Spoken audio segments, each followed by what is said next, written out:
Assalamualaikum warahmatullahi wabarakatuh. Kenalkan nama saya Muhammad Aji Febrian. Di sini saya akan mempresentasikan serta tugas ujian tengah semester pada mata kuliah struktur data. Di sini saya akan menjawab pertanyaan yang pertama, yaitu membuat tabel kelebihan dan kekurangan dari array, stack, queue, linked list, tree, dan graph. Kemudian jelaskan. Dan kelebihan dan kekurangan array. Di kelebihan array itu pertama itu ada akses elemen cepat. Array adalah struktur data yang memanfaatkan alokasi memori berurutan karena setiap elemen memiliki indeks yang tetap. Array memungkinkan akses elemen yang sangat cepat atau dalam waktu konstan. Kemudian misalnya untuk mengakses elemen pada indeks kelima dalam array, kita bisa langsung menuju ke lokasi tersebut tanpa harus melihat elemen sebelumnya. Kemudian kelebihan yang kedua itu ada cocok untuk data berukuran tetap. Array sangat cocok digunakan jika ukuran data diketahui di awal dan jarang berubah. Dengan demikian, kita bisa mengalokasikan memori yang cukup dan menyimpan data dengan efisien tanpa perlu dimodifikasi. Kemudian kekurangan array itu ukurannya tetap statis. Array memiliki ukuran yang tetap harus ditentukan di awal. Jika data mengalami perubahan seperti penambahan atau pengurangan elemen yang membuat array baru yang lebih besar atau lebih kecil dan memindahkan semua elemen ke array baru ini.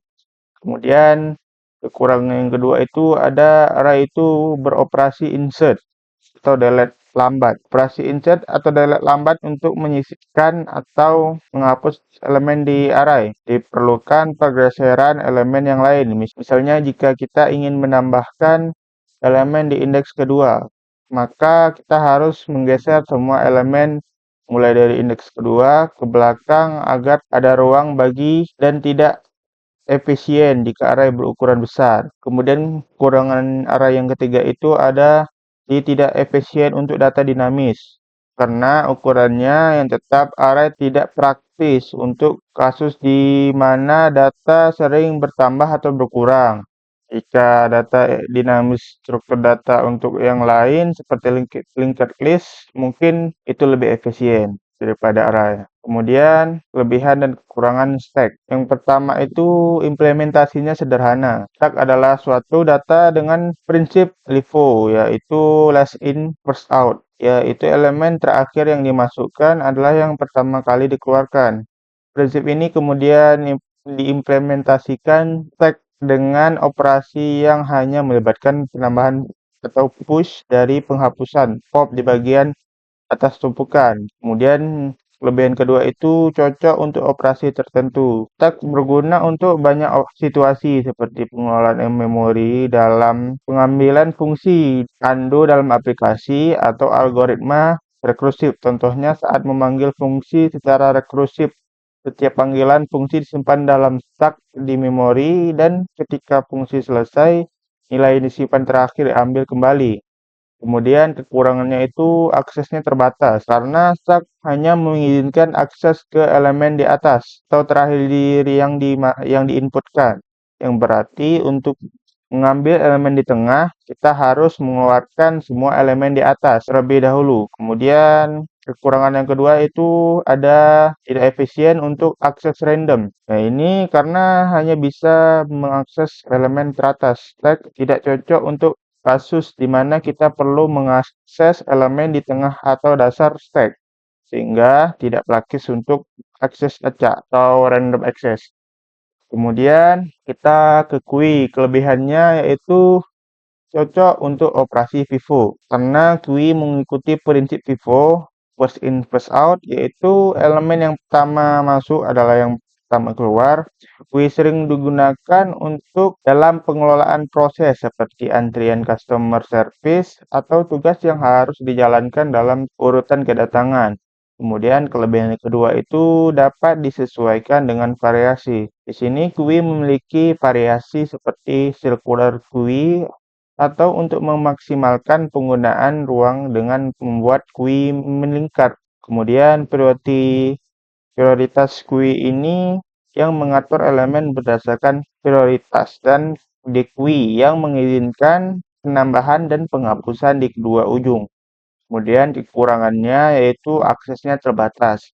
Karena elemen dalam QUI hanya bisa diakses dari depan atau biasa disebut DQI atau belakang yang disebut dengan NQI, sehingga tidak memungkinkan untuk mengakses elemen di tengah tanpa mengeluarkan elemen dari antrian. Kemudian, kekurangan yang kedua itu pergeseran elemen. Pada implementasi berbasis array, operasi NQI dan DQI dapat membutuhkan pergeseran elemen untuk mengisi ruang yang kosong di awal array setelah DQI. Kemudian, kecuali jika menggunakan circular QUI. Pergeseran ini membuat QUI kurang efisien pada array jika banyak operasi NQI-nya dan DQI-nya terjadi. Kemudian yang pada itu ada linked list. Kelebihannya itu ukurannya dinamis. Kemudian yang keempat itu ada linked list. Kelebihannya itu ukurannya dinamis karena linked list memiliki ukuran yang fleksibel, memungkinkan penambahan atau pengurangan dalam kasus elemen secara dinamis. Ini membuat linked list cocok untuk kasus di mana jumlah elemen terus berubah selama runtime. Kemudian kelebihan yang kedua itu operasi insert atau delete-nya efisien. Karena tidak seperti array yang harus menggeser elemen, linked list cukup mengubah pointer untuk menambahkan atau menghapus elemen.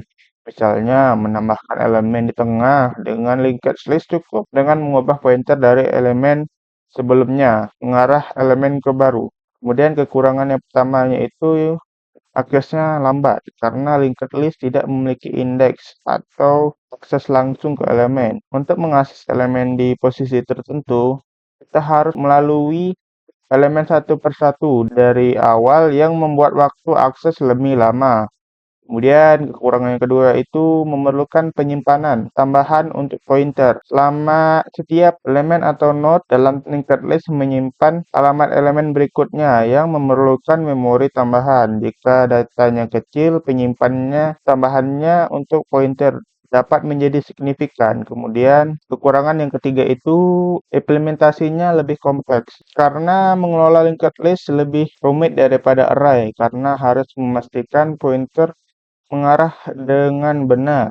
Kesalahan dalam pointer dapat menyebabkan masalah seperti pointer null atau pointer yang salah. Kemudian tree, kelebihannya struktur hierarkis yang baik. Tree adalah struktur data hierarki yang sangat cocok untuk mengimplementasikan data hierarki pada sistem klasifikasi. Struktur ini memungkinkan pencarian yang lebih cepat dan pada data struktur. Kemudian yang kedua, kelebihannya itu adalah operasi efisien pada tes yang seimbang. Pada binary search tree atau FPL tree yang seimbang, pencarian, penyisipan, dan penghapusan dapat dilakukan dalam waktu logaritmik. Hal ini karena kita terdistribusi secara merata di setiap cabang yang mengurangi jumlah langkah pencarian. Kemudian kekurangannya itu ketidakseimbangan dapat mengurangi kinerja. Seperti jika tree tidak seimbang, seperti binary tree yang memiliki banyak cabang di satu sisi.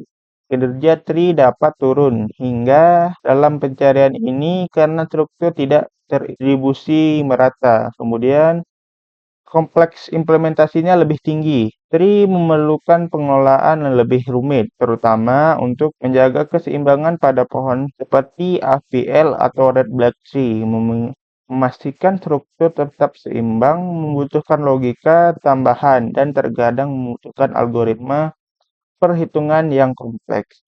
Kemudian yang ketiga itu memerlukan extra pointer setiap pada tree, membutuhkan pointer ke anak-anaknya pada binary tree.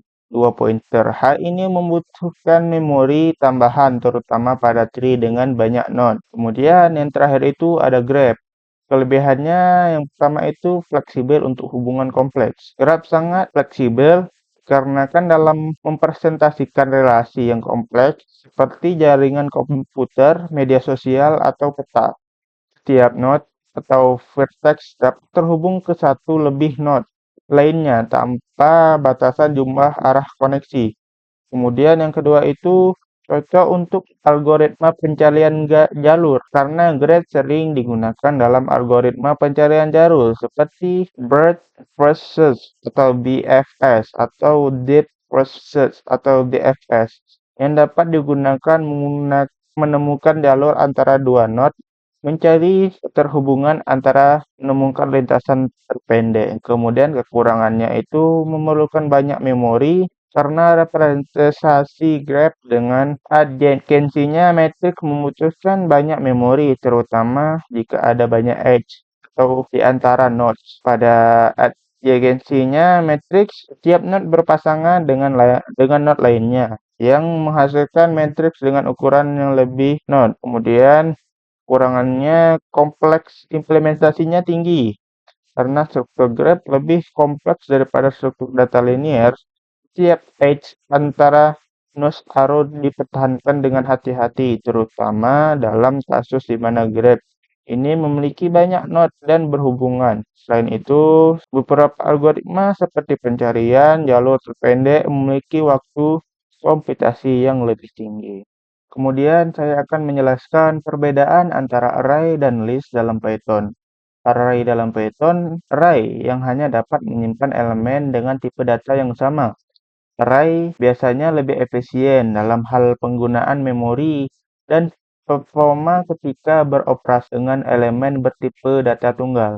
Sedangkan list adalah struktur data bawaan Python yang dapat menyimpan elemen dari berbagai tipe data dalam satu list. Hal ini membuat list lebih fleksibel namun lebih lambat dan kurang efisien dalam hal penggunaan memori jika dibandingkan dengan array. Kemudian di sini saya akan membuktikan perbedaan antara array dan list dengan bahasa pemrograman Python. Di sini saya menggunakan editor Colab. Yang pertama itu kita akan membuktikan array-nya. Di sini kita akan membuat array, modul array, kemudian kita import array-nya. Di sini saya akan membuat array yang bertipe data integer. Kita masukkan integernya. Di sini kita akan memasukkan variabelnya i, kemudian kita buat indeksnya di sini itu 2. Kemudian kita print, kita buat array integer only. Nah, ini membuat integer, jadi kita buat kalimatnya integer only, memanggil variabelnya di sini untuk array. Setelah membuat array, kita akan membuat listnya di sini. Kita mixkan listnya, lalu kita buat indeks variabelnya di sini nilainya berarti elektro. Kemudian kita print. Kemudian kita akan membuat cara menambah elemen ke array dan list. Di sini kita akan menggunakan integer dan append untuk menambahkan nilai indeksnya. Di sini kita buat append-nya 6. Lalu kita buat listnya di sini menggunakan append juga. Lalu kita masukin variabelnya, elemen baru. Lalu kita print, kita tambahkan slash ke kanan untuk menambahkan garis baru. Kemudian kita akan menambahkan tipe data di dalam array dan list dengan cara print. Kemudian kita membuat print yang kedua itu dengan kata tipe data dari elemen list. Lalu kita running kodenya.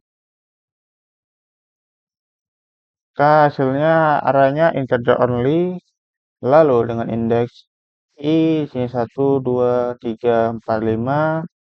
Kemudian listnya di sini memiliki mix type. Di sini kita membuat ada angka, ada huruf, kemudian ada pecahan desimal dan bernilai true. Setelah menambah array-nya maka akan menjadi variabel i, kemudian ada di indeks 1, 2, 3, 4, 5, 6. Kemudian di listnya memiliki hello karena kita menambahkan elemen sebelumnya. Di sini kita menambah no elemen, maka di list muncul no elemen. Jadi itu dia perbedaan antara array dan list. Kemudian saya akan menjawab pertanyaan yang ketiga, yaitu untuk membuktikan benar atau salah statement tersebut menggunakan pemrograman Python dengan membuat operasi penambahan dan penghapusan elemen. Dengan statementnya itu yang berbunyi array termasuk dalam struktur data statis yang mana ukuran memorinya yang digunakan bersifat tetap, walaupun array tidak bersifat penuh. Saya akan buktikan dengan bahasa pemrograman array menggunakan collab juga. Sini kita akan membuat contohnya, yaitu kita membuat import dulu, import filenya, array, kemudian import sysnya. Sini kita sama juga akan membuat array dengan modul array untuk bertipe data integer. Masukkan variabelnya sini satu, kemudian kita print. Ini kita akan membuat variabelnya yang berisi ukuran array dalam byte. Kemudian cara menambah elemen ke array. Sini kita akan membuat sama juga menggunakan append untuk menambahkan indeksnya. Lalu print dengan menambahkan variabel setelah menambah elemen. Kemudian print lagi dengan variabel array, kemudian sebutkan variabelnya. Kemudian kita print lagi dengan menambahkan variabel ukuran array dalam byte. Kemudian kita akan membuat cara menghapus elemen dari array dengan cara menambahkan pop, kemudian kita print tambah variabelnya dengan setelah menghapus elemen. Kemudian kita print lagi dengan menambahkan elemen array atau integer array. Kemudian ukuran dalam byte-nya sama juga. Setelah membuat array, lalu kita akan membuat list-nya. Sini buat Python list. Kemudian kita akan membuat list Python untuk perbandingan. Kemudian print dengan variabel list awal. Dan kita print lagi ukuran list dalam tab. Kemudian cara menambah elemen pada dalam list sama seperti array menggunakan append.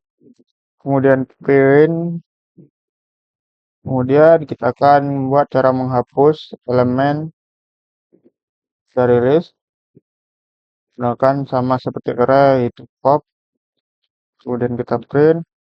Setelah semua sudah diisi, lalu kita akan runningkan. Maka array awalnya itu variabel i dengan indeks 1, 2, 3, 4, 5 setelah menambah elemen itu menjadi elemen bertambah menjadi 6, kemudian ukuran array dalam byte yang lama itu 100, kemudian setelah bertambah menjadi 116. Kemudian setelah kita hapus elemennya, maka array-nya tadi yang 6 di sini kembali menjadi awal, yaitu 5. Begitu juga dengan array dalam byte yang tadinya 16, maka tetap 16. Kemudian terus awal yaitu dengan indeks 1, 2, 3, 4, 5, kemudian ukuran list dalam byte-nya 104. Setelah menambah elemen, maka listnya menjadi 1, 2, 3, 4, 5, 6. Dan ukuran list dalam byte-nya tetap yaitu 104. Kemudian setelah menghapus elemen, listnya menjadi seperti yang awal, yaitu 1, 2, 3, 4, 5. Mungkin pendapat saya tentang statement ini adalah dalam Python baik array maupun modul dari array manapun, baik itu list, bukanlah struktur data statis.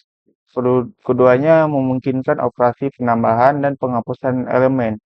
Dan Python akan menyesuaikan kapasitas memori secara otomatis ketika diperlukan.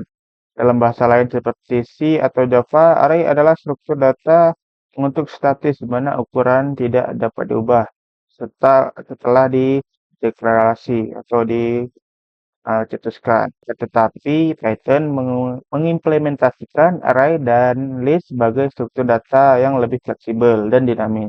Sehingga penyataan array di Python memiliki ukuran tetap, tidak sepenuhnya benar, maupun Python mengelola ukuran array atau list berdasarkan jumlah elemen yang ada, yang membuatnya lebih fleksibel dibandingkan array statis di bahasa pemrograman yang lain. Itu dia jawaban saya mengenai UTS kali ini.